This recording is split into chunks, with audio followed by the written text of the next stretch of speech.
Muy bienvenidos y bienvenidas a este podcast nuevo llamado Algo en qué creer. Mi nombre es Julieta Zidane y en el día de hoy tengo una invitada que es de lujo.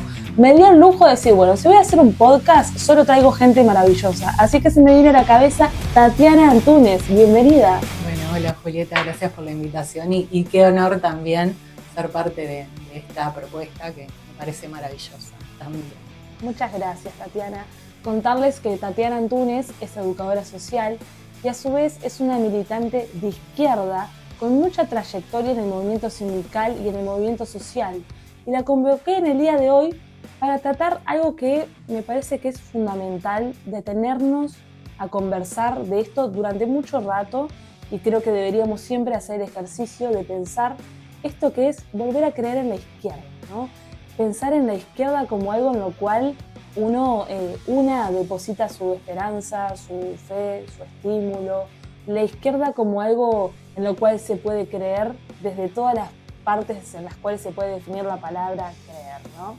Contarles un poco que también en este programa tenemos un formato un poquitito distinto que me gusta mucho, que es un detalle que yo lo que hago es pedirle a los invitados que traigan un texto literario a partir de este concepto del programa y ver qué se les pasa por la cabeza y contarles de qué vamos a hablar para poder disparar la conversación. Así que para que no quede muy extraño, te voy a mandar a hacer esa tarea que es, Tatiana, ¿te animás a compartirnos el texto que seleccionaste? Sí, bueno, yo elegí un texto de Saramago, que en realidad es del libro Ensayo sobre la ceguera, porque bueno, justo salimos de una reciente pandemia y este libro resonó bastante en mí durante ese proceso y me parece que trae algunas cosas que lejos de estar vinculado a la ceguera nos arrojan bastante luz. Y el texto, el fragmento dice así: si en cada acción pudiésemos prever todas sus consecuencias, nos pusiésemos a pensar en ellas seriamente, primero en las consecuencias inmediatas, después las probables, más tarde las posibles, luego las imaginables, no llegaríamos siquiera a movernos de donde el primer pensamiento nos hubiera hecho detenernos. Los buenos y los malos resultados de nuestros dichos y obras se van distribuyendo, se supone que de forma bastante equilibrada y uniforme, por todos los días del futuro, incluyendo aquellos infinitos en los que ya no estaremos aquí para poder comprobarlo, para congratularnos o para pedir perdón. Hay quien dice que eso es la inmortalidad de la que tanto se habla. Qué belleza este texto de Saramago, como Saramago y todas las cosas tan bellas que siempre ha aportado la literatura, ¿no? Pero quería preguntarte, Tati, ¿por qué este texto para esta ocasión? Bueno, en realidad porque, claro, viendo toda la obra, en realidad me detengo en pero tiene bastante que ver con esto de que hay un momento muy trágico donde la gente se empieza a quedar ciega y la empiezan a meter en un lugar donde se supone que hacen la cuarentena todos aquellos que se quedan ciegos. Y obviamente se empiezan a dividir los poderes y el gobierno en principio lo que hace es reprimir y por lo tanto los mete sin posibilidad de poder salir a ninguno de los que queda ciego. Y se dan, bueno, momentos de represión, momentos en que la sociedad de los ciegos se tiene que organizar, y resulta que entre esos ciegos hay una persona que ve y que se hace pasar por ciega porque su pareja había entrado en la cuarentena junto con los ciegos. Y allí, en ese momento, se ven las peores miserias de las relaciones humanas, así como también se ven las mejores virtudes, ¿no? Y me parece que esto nos puede conducir a un debate que tiene que ver, en cierto modo, con qué sociedad, hacia dónde vamos, qué queremos construir, también sobre la base de un momento histórico particular donde abunda la tragedia. Tal cual. Entonces me parecía bueno, que era inspiradora en ese sentido y que también esto de, ¿no? De las acciones, cómo nos van determinando y cómo también, si no pensáramos e hiciéramos a la vez, obviamente que nadie tendría posibilidad ni la sociedad de avanzar, ¿no? De moverse de su lugar. Entonces me parece que este texto como que nos proponía ese desafío, aunque también era un desafío encontrar un texto que también fuera, capaz que no, el típico trillado, digamos, de los autores comunes y corrientes, si bien Saramago es un clásico, como ir como a un fragmento suelto también, en cierto modo, de esa novela. Y bueno, y ver quiénes son los que están ciegos y quiénes son los que ven. Exacto. ¿No? En todo esto. Entonces, bueno, un poco tenía que ver con eso. Muchas Esa gracias, idea. Tati. Porque aparte pensaba, ¿no? Esto de Milei, por ejemplo, diciendo, no, no la ven ustedes, ¿no? Hay una cosa también de quién es el que está al alpiste o no de las situaciones, ¿no? Y bueno, aprovechando este disparador que es tan interesante, pensar un poco hoy en día, ¿no? ¿Dónde estamos parados? ¿En qué contexto estamos parados? En una sociedad que por distintas causas, por distintas acciones, al menos desde mi punto de vista, hay un corrimiento hacia la derecha, ¿no? O sea, no solamente desde la izquierda política, sino desde la izquierda social, las sociedades, nuestros comportamientos, nuestros sentires están siendo cada vez más de izquierda, ¿no? Y a su vez pensando en un marco donde las posibilidades de acción también se corren hacia ese lado. Preguntarte, Tati, ¿cómo pensar en este contexto una acción hacia la inversa, ¿no? Una acción hacia la izquierda? ¿Por qué la izquierda no tiene la misma intensidad de acción que este mundo derechizado y de tragedias, ¿no? Bueno, obviamente que la respuesta para esta pregunta es bien profunda, pensando en que en algún momento la revolución estaba a la vuelta de la esquina, ¿no? O la posibilidad de trazarse y de comprometerse con un modelo social revolucionario de izquierda, del pan y de las rosas, estaba a la vuelta de la esquina, y ahí emergen un montón de movimientos, tanto sociales como políticos, que intentan trazar un rumbo, y que la historia pasa por varios momentos revolucionarios, pero bueno, para ir como más hacia el hoy, porque obviamente cada modo de producción, llevándolo a términos más clásicos, Claro. nace y muere en tanto hay procesos revolucionarios en el medio y transiciones, que bueno, que tienen sacudones, digamos, que están vinculados también a lo que pasa entre las clases sociales o entre las relaciones de explotación de cada momento histórico. Pero independientemente de eso, que es como la parte más aburrida, digamos, de explicar, eh, nosotros teníamos un escenario donde la revolución, nosotras no éramos nacidas, pero sí, bueno, quienes nos precedieron en otros momentos y que hicieron nacer en nuestro país en particular a la izquierda, pero que también nacieron fuerzas de izquierda a lo largo y ancho de toda América Latina. eh, había un bloque, ¿no? Un bloque socialista, donde, bueno, la esperanza estaba depositada allí, en todo lo que pasaba allí. Había en Cuba una revolución, y en diferentes lugares de América la efervescencia estaba a flor de piel. Y bueno, y luego la respuesta a eso fue en plan cóndor, Exacto. dictadura, represión, neoliberalismo salvaje, y sálvese quien pueda, y ceguera, Exacto. ¿no? Llevándolo al texto.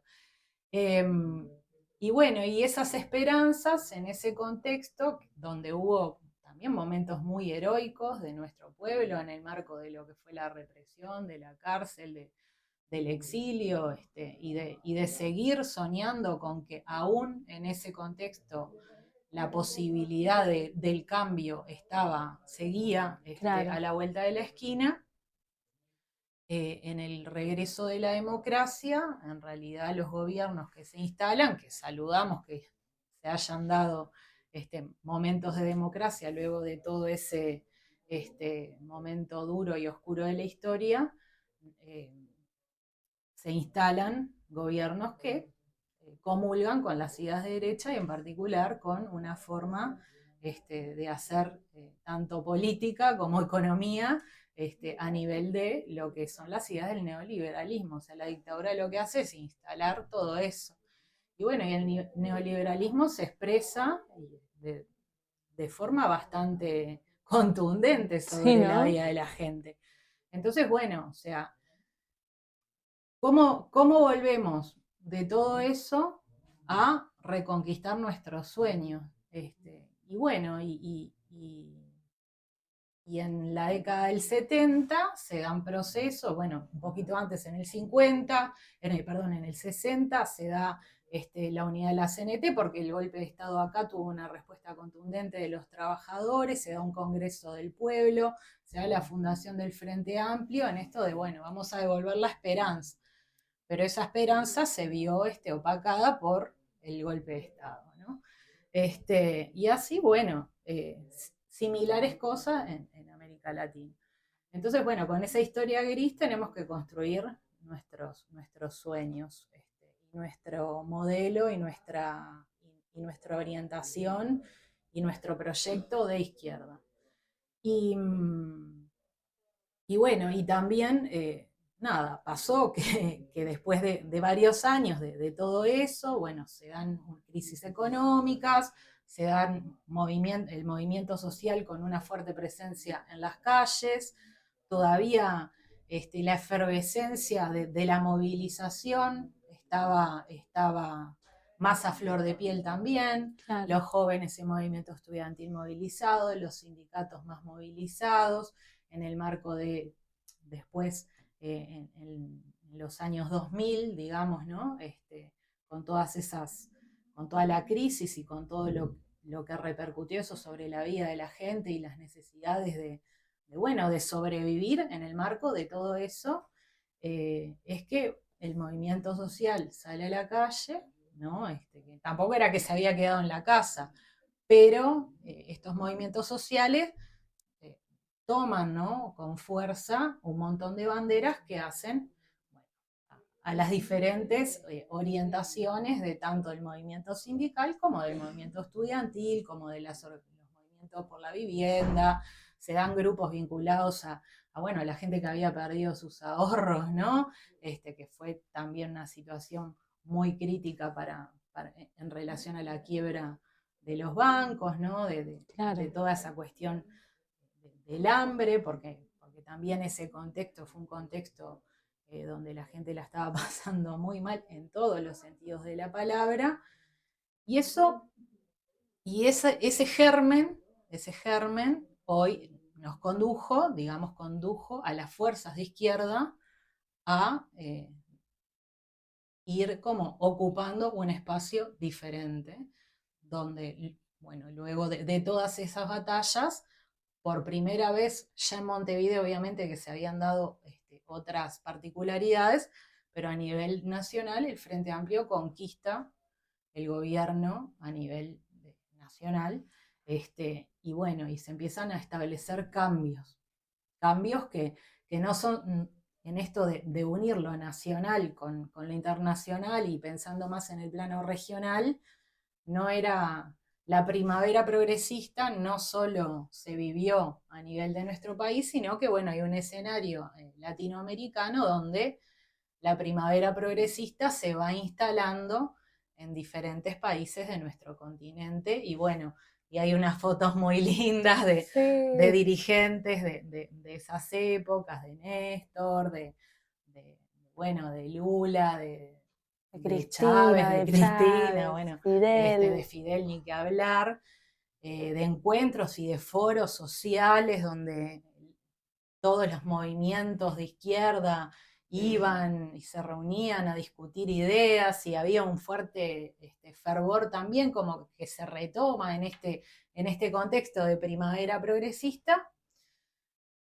Pero hoy ese escenario no parece tener similitudes con aquel, ¿no? El de hoy no tiene similitudes, o sí puede tener algunas, pero bueno, hay que levantar porque sobre esa ceniza, ¿no? O sea, Exacto. pasaron cosas, ¿no? Yo creo que me encanta toda esta línea histórica que armaste, Tati, porque por más que una pueda entender, o sea, sabemos de la historia, ¿no? Pero siempre es tan importante recordarla porque siempre hay algunas cosas que nos hacen poner la vista, ¿no? Yo pensaba mientras te escuchaba, cómo este vaivén de la izquierda en tanto el sufrimiento, la resistencia, el reflote, ¿no? El reflote y luego qué pasa, ¿no? Esta descripción de, bueno, de esa época ganada y luego qué pasó en ese estancamiento para luego una crisis y ahora no está tan claro el reflote, ¿no?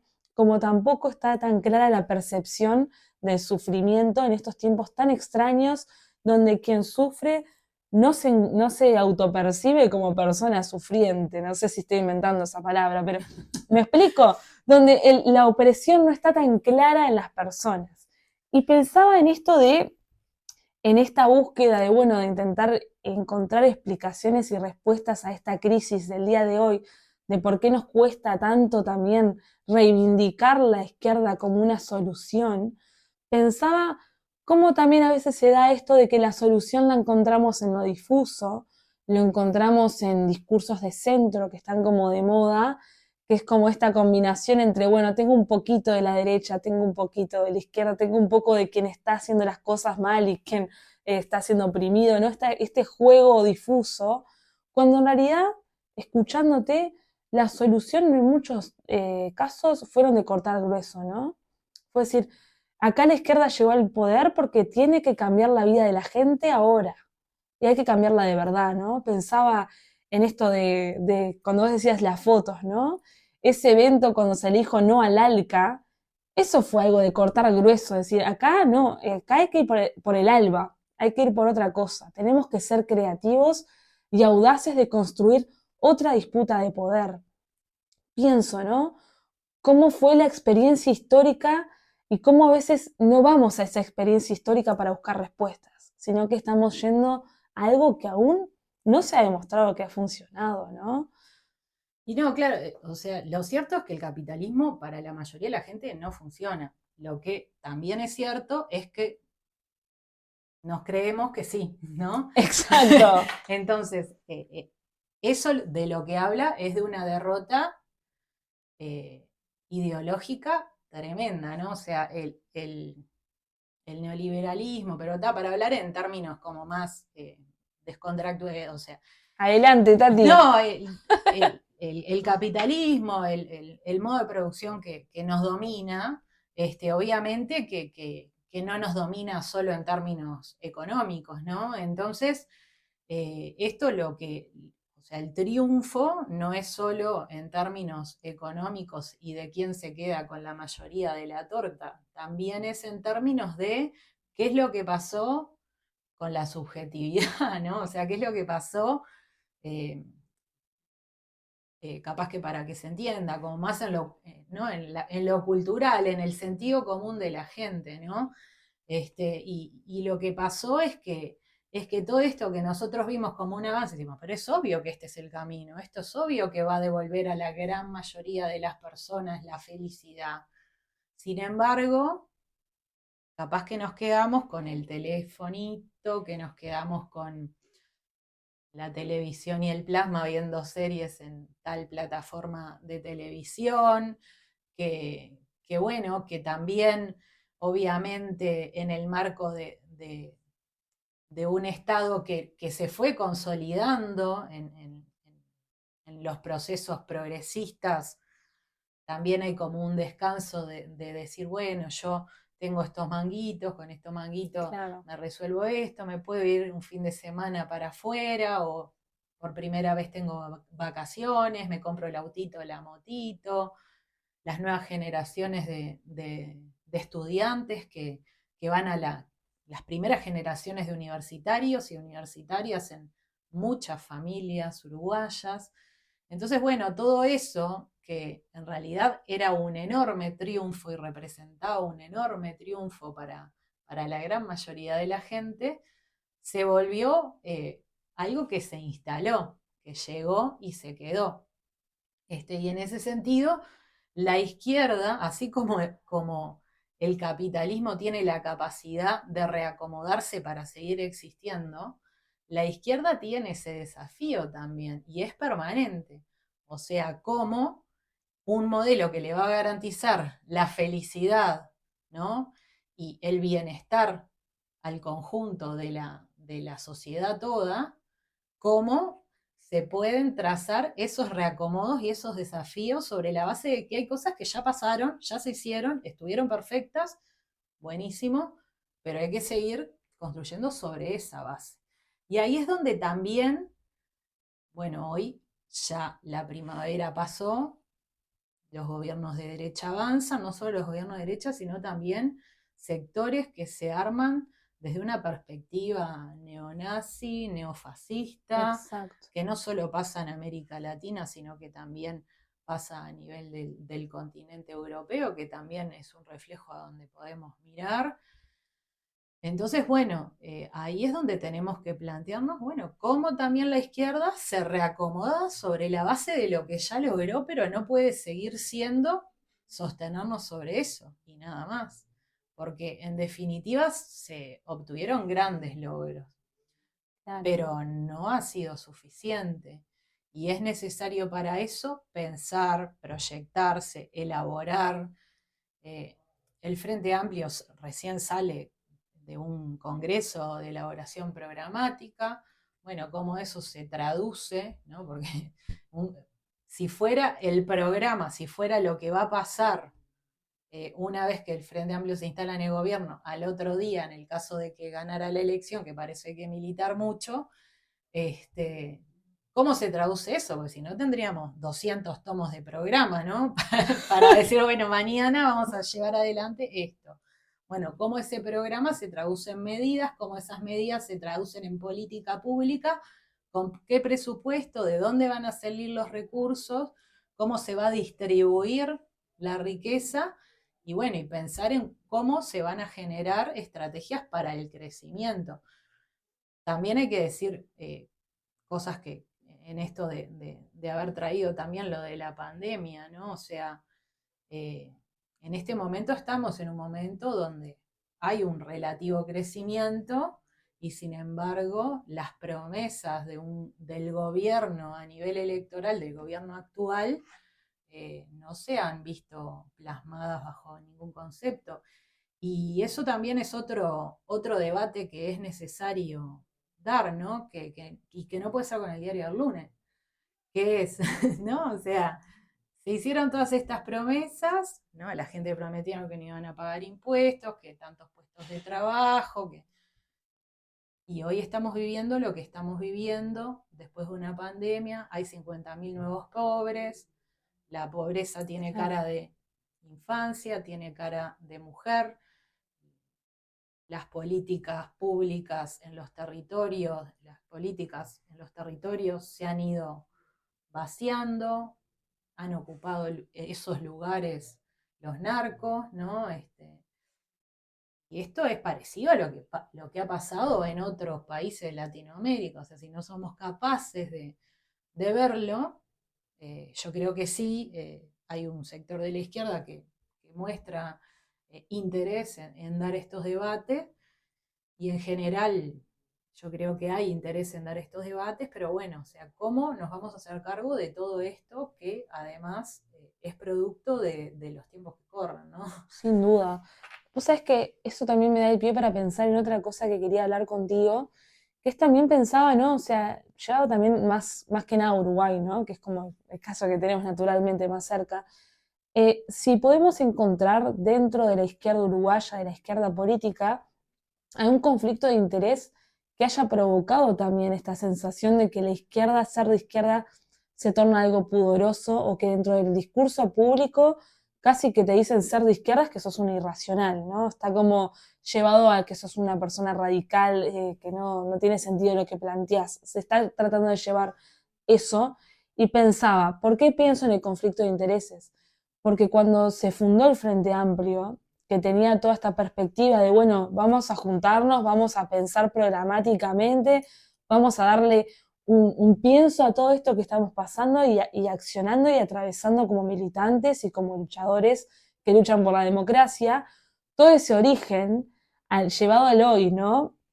Pensando en que hay muchas listas, por ejemplo, o que hay como un conflicto entre lo individual y lo colectivo que está tan latente, ¿cómo recuperar ese sentimiento de origen para el pienso en el día de hoy, donde vos bien lo planteaste? Estamos en un contexto donde es abrumante que la injusticia no nos sobrepase, ¿no? O sea, estamos acostumbrados a vivir en un país que realmente creció su desigualdad y donde pensar en un Uruguay sin pobreza parece de irracionales, mientras que debería ser la tarea número uno. Entonces, preguntarte cómo poder encuadrar nuevamente a las ideas de izquierda, a la militancia política de izquierda en ese cauce, ¿no? Volver a que la gente vea al Frente Amplio y vea ahí la fuerza política que le representa, porque es la que va a poner el cuerpo a todos estos problemas de la sociedad, ¿no? Bien, ahí una cosa que se me viene como primero a la cabeza, en mi condición de militante de izquierda, pero ser militante sindical, y es que hubo un periodo donde, y creo que ha sido parte de la autocrítica de la izquierda, donde los movimientos sociales se desencontraron con la fuerza política de izquierda. Y viceversa, ¿no? O sea, hubo un desencuentro. Algunos hablan de matrimonio, de divorcio y de no sé qué. Dejémoslo esas instituciones para otros debates. Exacto. Pero no, o sea, yo creo que eso es lo que ha sucedido efectivamente, y para que ese encuentro, ese reencuentro, ¿no? Y esto de decir, bueno, decir que sos de izquierda ya no está de moda, me parece que va a tener que ver también con que eh, esa separación, que no es, a ver, el frente Amplio y el movimiento sindical no son parte de una misma cosa, no, no como esto que se habla vulgarmente del FAPIT y de toda esa historieta que obviamente que también es parte del querer imponer una visión sobre los movimientos sociales que no tienen independencia de quienes gobiernan, y en particular de la izquierda, ¿no? De que, en el caso de que gobierna la izquierda y no separan eso. Y, y obviamente que eso, o sea, si se midieran paros en general y movilizaciones, no se podría sostener científicamente sobre la base de eso, ¿no? Tal Eso cual. de que no, ¿no? Que cuando gobernó el Frente Amplio no se hicieron paros, no hubo huelgas, no hubo lucha social. Yo ocupé liceos Claro, se de ocuparon el frente, liceo, que ocupamos hasta el Ministerio de Economía, me tal la cual. ocupé. Bardié al difunto Astori, te queremos Astori, pero yo te rebardeaba vos hasta el 2015. Exacto. Entonces es como que ese monstruito que se quiere alimentar es un divague, pero bueno, es algo que hace el sentido común, a la construcción del sentido común de la gente, que igual está quemada, porque la gente está quemada con su situación, porque obviamente cuando uno la está pasando mal y ve que la política no le dio una respuesta, ¿no? O sea, la política entendida en términos de los partidos políticos, en términos de quién gobierna, ¿no? O sea, política es todo. Claro. Pero bueno, en esto de que se simplifica la idea de la política, y la política se ensucia, se mancha, ¿no? Se mancha, algo que es en favor del bien común, la política, o sea, termina vinculada a, bueno, la política es corrupción, la política es la mentira, la política es... Entonces, claro, ahí también esto de disociar a la izquierda también tiene que ver como con todo esto, ¿no? Entonces, claro, es devolver a la gente, devolverle a la gente, y es una construcción que tiene que ver con las fortalezas que debe construir el movimiento sindical, y que también debe construir la izquierda, y que también deben construir el conjunto de los movimientos sociales, el feminismo, el movimiento estudiantil, el cooperativismo, que tienen esos valores que son en favor del bien común, ¿no? De volver a generar ese vínculo directo con que esto es política, Claro. ¿no? Entonces la gente se tiene que volver a creer en eso, porque eso es lo que te va a llevar a vos el plato de comida, eso es lo que te va a llevar a vos a tener un puesto de trabajo, eso es lo que te va a llevar a vos a poder ir, o sea, todo es política, ir a una escuela pública, la política es la vida cotidiana. Sin embargo, el común de la gente piensa que la política es una mala palabra.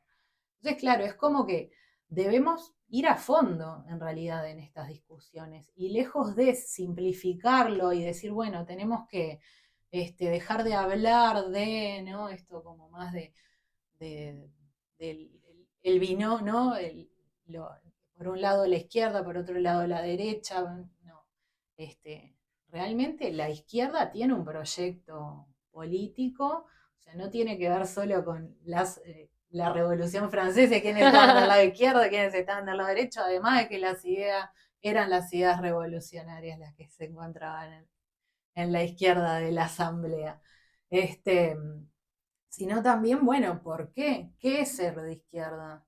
Y ser de izquierda es devolverle a la gente el amor hacia la política, hacia el entender que con la política se va a transformar la vida y que lejos de ser el enemigo de la gente, la política es la herramienta por excelencia para transformar la vida de las personas desde lo más cotidiano. O sea, hoy el feminismo hoy como ayer, porque tampoco es que el feminismo nació hoy, sino que estamos en un momento de efervescencia del feminismo, de los feminismos, han dicho que lo personal es político, ¿no? O sea, estamos llevando lo político hasta el plano de nuestras propias relaciones, en nuestros propios eh, lugares de convivencia más íntimos, como son nuestras familias, nuestras casas, ¿no? Claro. Entonces, bueno, ahí tenemos que jugar un partido pesado.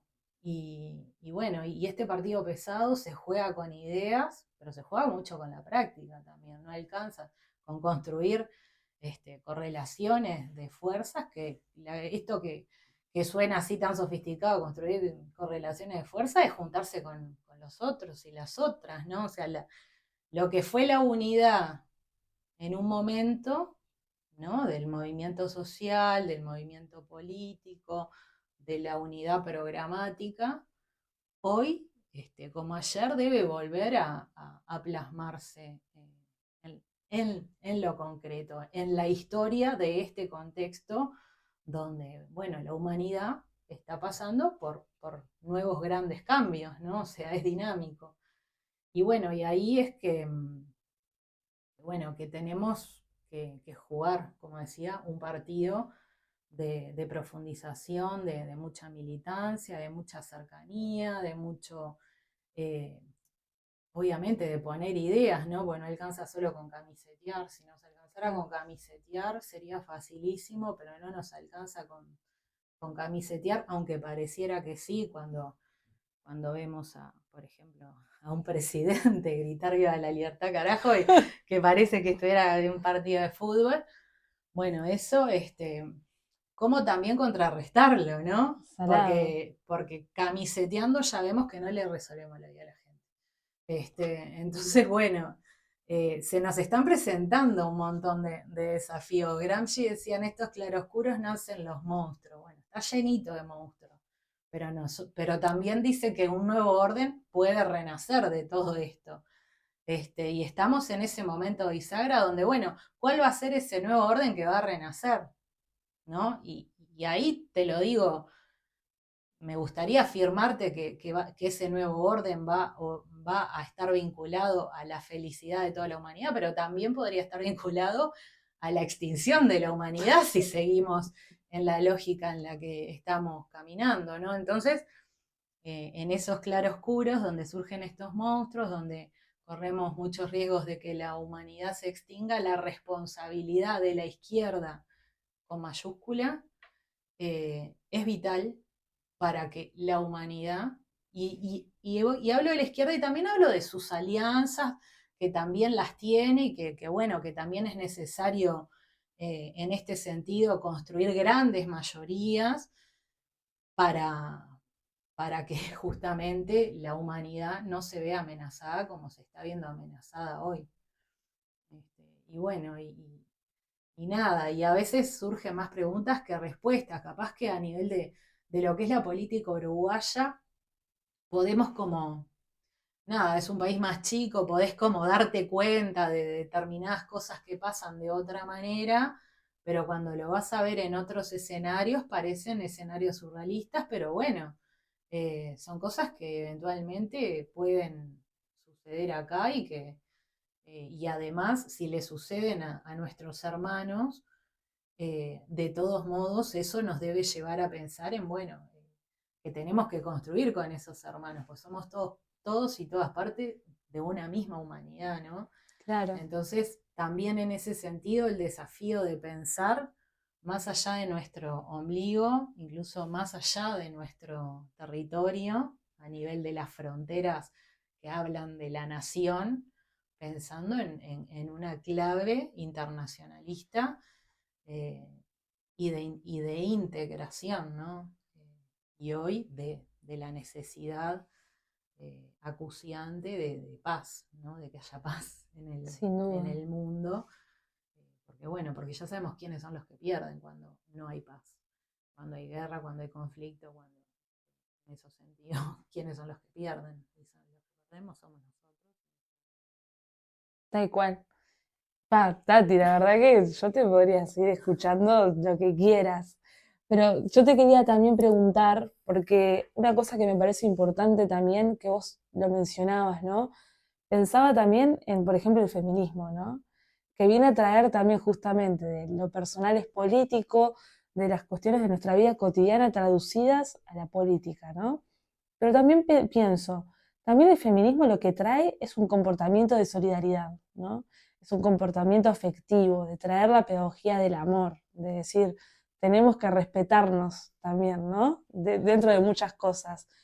Pensar también en una izquierda que empieza a pensar también en el comportamiento de sociedades que cada vez son más encerradas, son más individuales, donde nos comportamos con los demás a través del miedo, porque es real que hay una inseguridad muy grande, pero no nos preguntamos por qué se da, sino que simplemente tenemos miedo a que nos puede generar algún tipo de daño.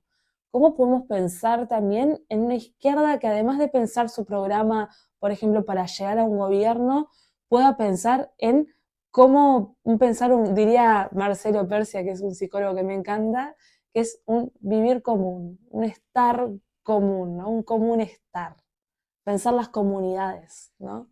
Sí, yo creo bueno, que el feminismo nos pone ese debate en esto de problematizar justamente las relaciones humanas en términos más cotidianos, si bien obviamente que, que obviamente el marxismo habla de la explotación y también tiene que ver con bueno, cómo en qué marco se dan las relaciones humanas y qué es lo que de alguna manera separa la paja del trigo.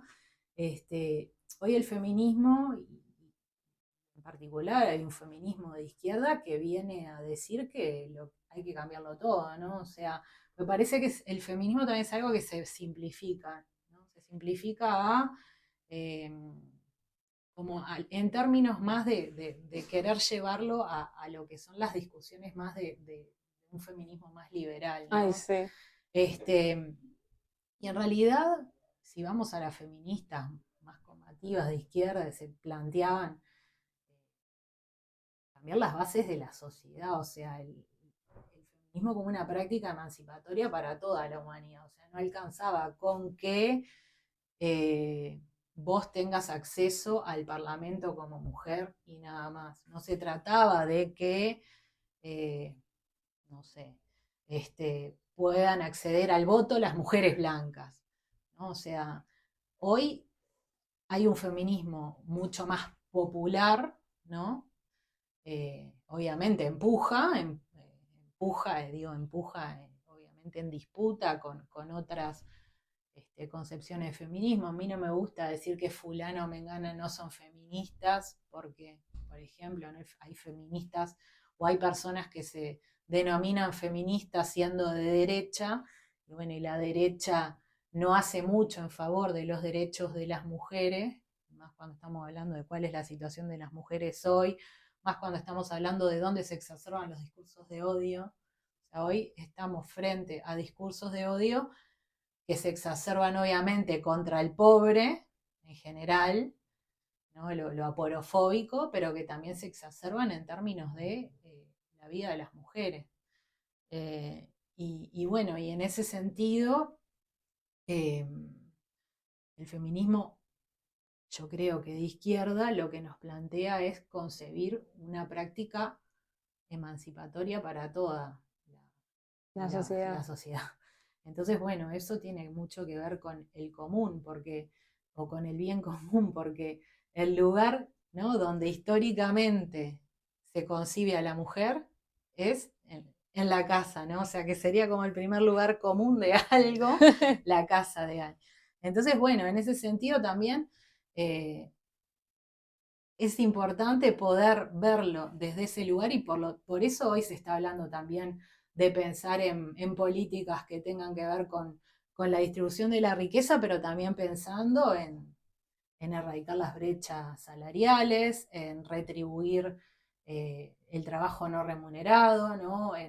Y todo eso tiene que ver con generar mayores niveles de igualdad en los espacios más pequeños, como son el hogar, ¿no? O sea, donde también se dan situaciones de desigualdad y donde obviamente más se vive la crudeza de la pobreza, o sea, es en el seno ¿no?, de un hogar. Después, bueno, tenés los números macro, pero en concreto es en una casa.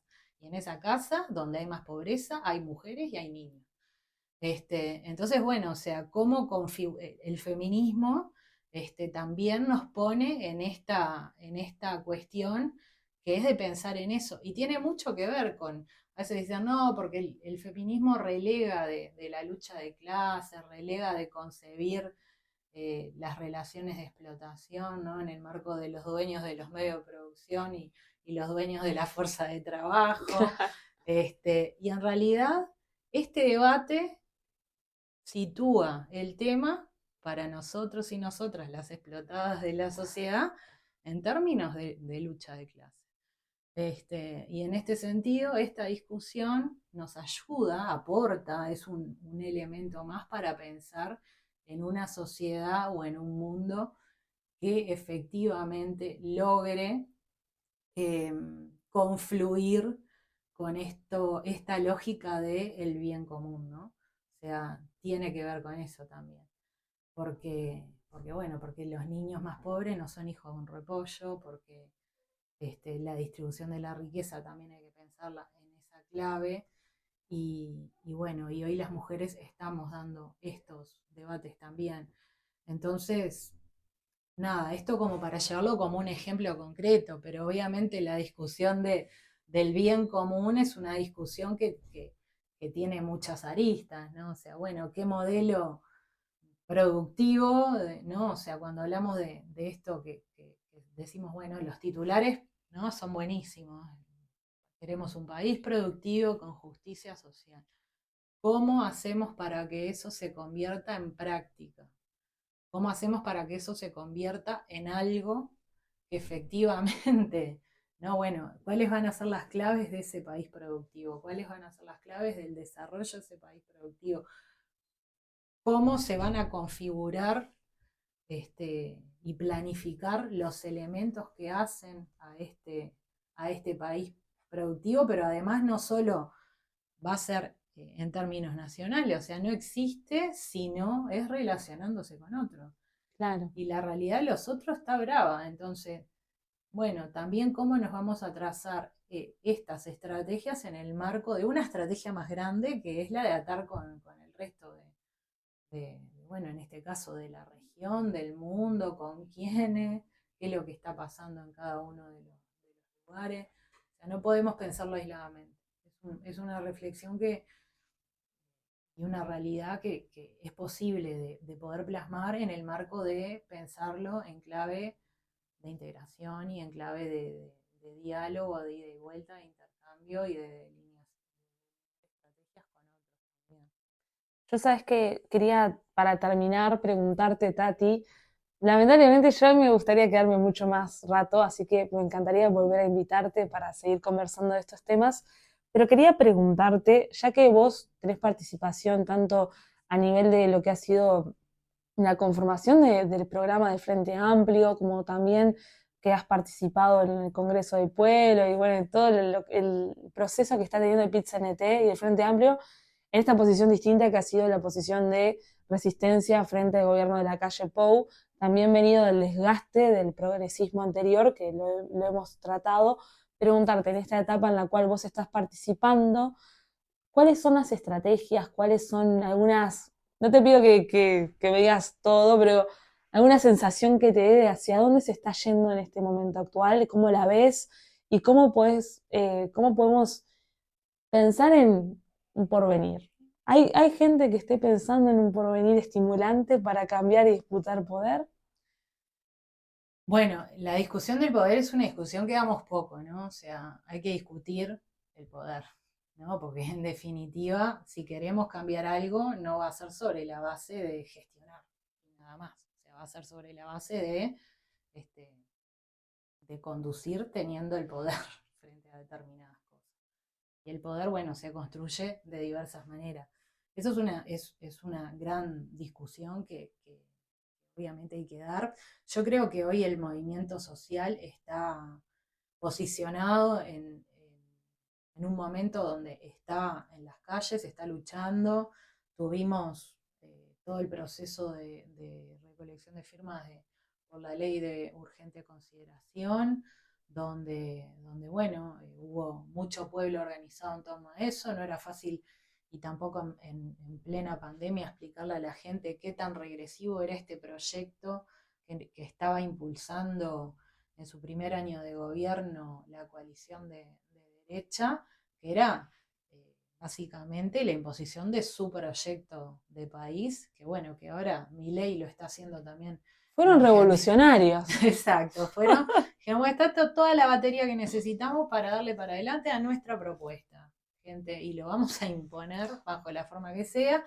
Se dieron, y que no haya salido todo el conjunto de propuestas que llevan adelante, tiene que ver con que hubo organización, con que hubo una fuerza política comprometida con dar la discusión sobre diferentes elementos que contenía esta ley, desde el tema del punitivismo, del tema de la represión sindical, de la movilización popular, de todas las aristas que tocaba la ley urgente de consideración, la vivienda, o sea, no quedaba nada, la educación, la autonomía del gobierno de la educación, que también es un tema que es un debe para los próximos gobiernos.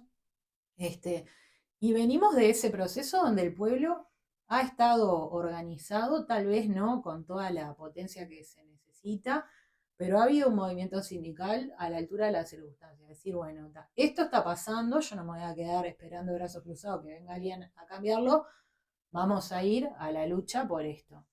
Y, y hoy yo creo que en una situación distinta, pero no tan distinta, hay una reforma de la seguridad social que nos están imponiendo, que es regresiva, que nos quita años ya de nuestra vida, ¿no? Bueno, que además la gente en general no, capaz que no lo piensa tan en la cotidiana, pero la seguridad social nos acompaña desde que nacemos hasta que nos morimos. Entonces, bueno, esta discusión también tiene que ver, independientemente del plebiscito, que bueno, que en nuestro caso estamos trabajando hacia eso, ¿no? Y juntando firmas cotidianamente bueno, para que se pueda laudar a nivel de una reforma y que se pueda plebiscitar una propuesta en concreto. eh, Esto nos hace conectar con una discusión que tiene que ver con la vida, y con la defensa de la vida, porque nos quieren quitar vida, porque en definitiva, obviamente que el trabajo es un eje vertebral para la vida de cualquier persona, pero también lo cierto es que el trabajo llega un momento que debe cesar para que la gente pueda, además de obviamente de las jornadas laborales, de la reducción en las jornadas laborales, que también son todas otras discusiones, también esto es un tema que nos pone en el centro de los debates que necesitamos dar en un contexto de transformaciones y de profundización de las transformaciones, pensando en que sea quien gane, nosotros tenemos que seguir dando estas batallas. O sea, obviamente que en nuestro caso queda claro que vamos a militar para que el Frente Amplio vuelva al gobierno, pero también es cierto que eso, en el caso de que no pase, no puede hacer que la militancia vuelva para su casa. Claro.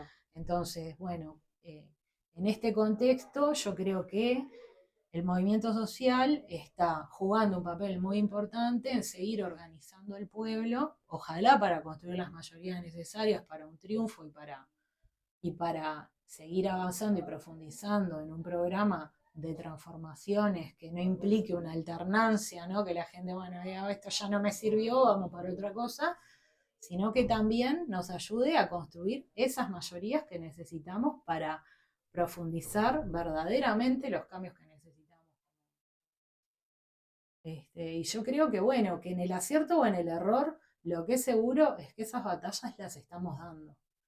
Y yo me quedo con eso, que no es conformismo, al contrario, o sea, conformismo sería quedarnos en nuestra casa esperando que venga alguien que ponga la fórmula y que lo resuelva, ¿no? Bueno, entendemos que esto, otro montón de cosas, son caminos desacertados y que favorecen a la gran mayoría bueno, de nuestra población y que lo que elegimos es dar la batalla. Y eso es lo que creo que debemos seguir construyendo desde el movimiento social, ni que hablar desde el movimiento político, para que ese, digamos, desencuentro también se logre volver a encontrar, valga la redundancia, para seguir construyendo una alternativa que efectivamente le transforme la vida a la gente y que se crea lo de la pública felicidad. O sea, que no quede en una frase, que sea la frase que está en el mármol de algún monumento de Artigas, ¿no? O sea, que sea una frase que logre plasmarse efectivamente en la subjetividad de la gente, pero también en la práctica de un gobierno, pero también de una fuerza, ¿no? En esto, en términos más genéricos, pensando también en el poder, de qué lado tiene que estar, y tiene que estar del lado de la pública felicidad.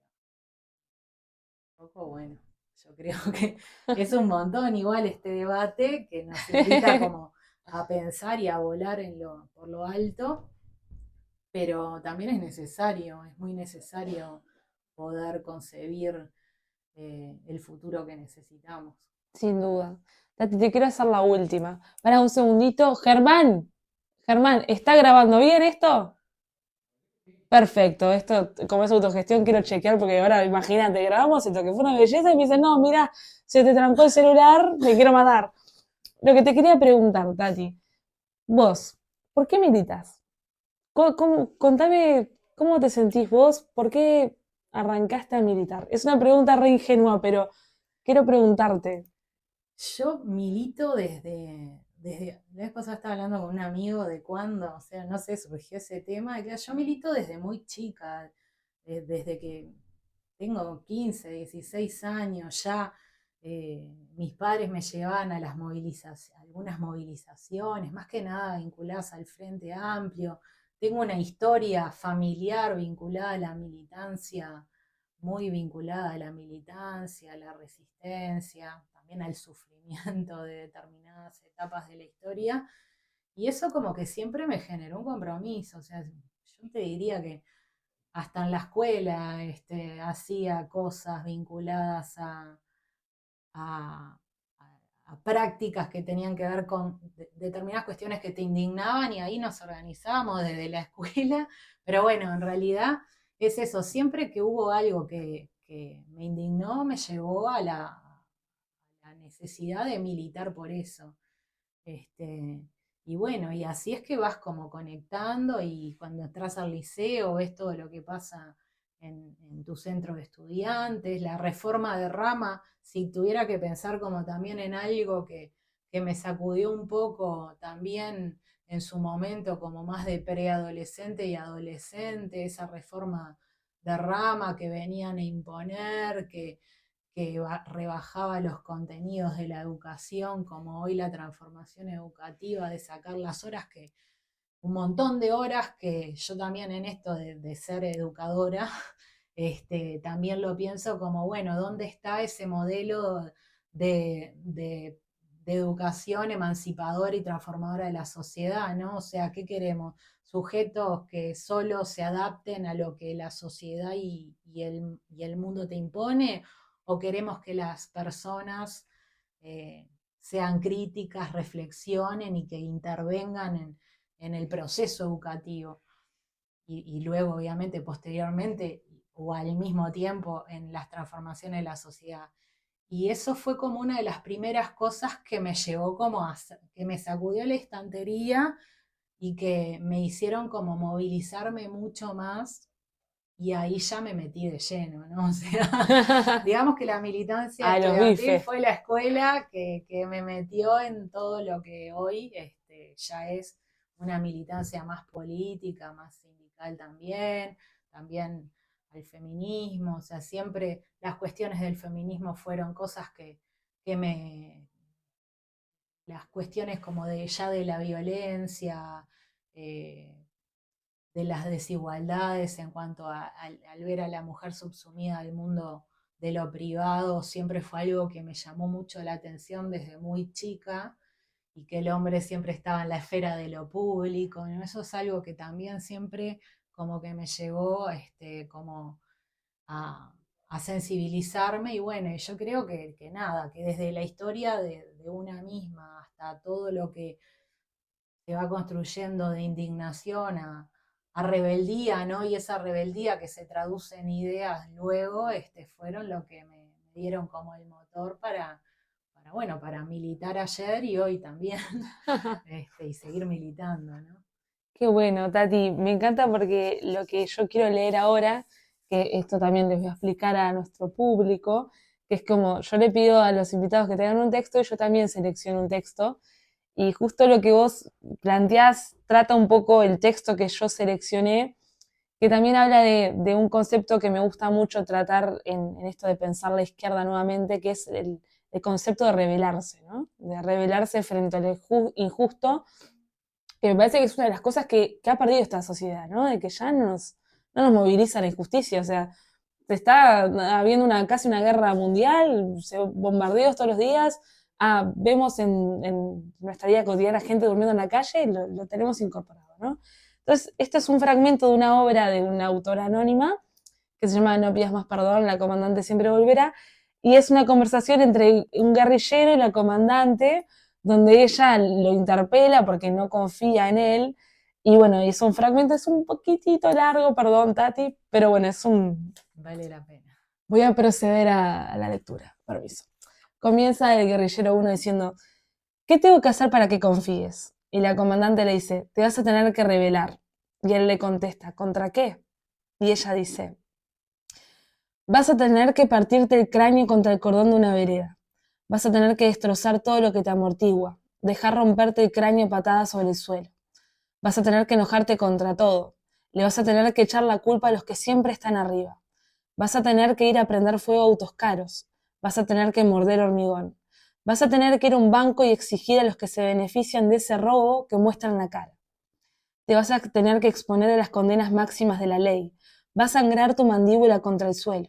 Vas a tener que caminar desnudo en un cumpleaños de 15. Vas a tener que ir a los centros comerciales a romper plasmas con un palo. Vas a sentirte menos que una gota en el océano. Y vas a llorar, y te vas a perder, y te parecerá que nada tiene sentido.